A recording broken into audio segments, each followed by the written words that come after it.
Info menarik. Okey guys, sekarang saya berada dalam Chery Tiggo 7 PHEV. Okey, korang tahu tak? Dalam kereta ni ada parking mode. Kalau korang jenis travel jauh and penat, nak rehat seketika dekat R&R dan korang nak tidur dalam kereta sekejap, dalam sejam, 2 jam contoh. Okey? Dan kalau korang tidur, korang risau kalau battery percentage akan kurang banyak.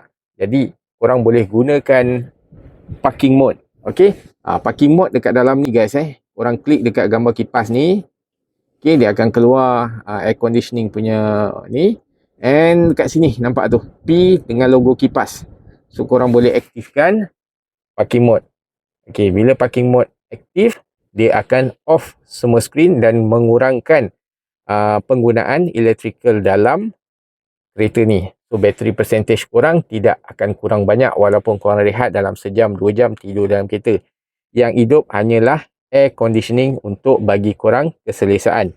Then, selepas korang bangun saja daripada tidur, nak aktifkan balik, mudah saja. Korang boleh klik saja skrin ni and masuk balik pada parking mode ni tadi, then off saja. Atau cara paling cepat, just pijak pedal brake and masuk gear pada D. Dia kata parking conditioning function deactivated. Dan boleh teruskan perjalanan korang guys. Janganlah jauh-jauh, follow rapat-rapat. Assalamualaikum. Hasbullah Chery bagi service power.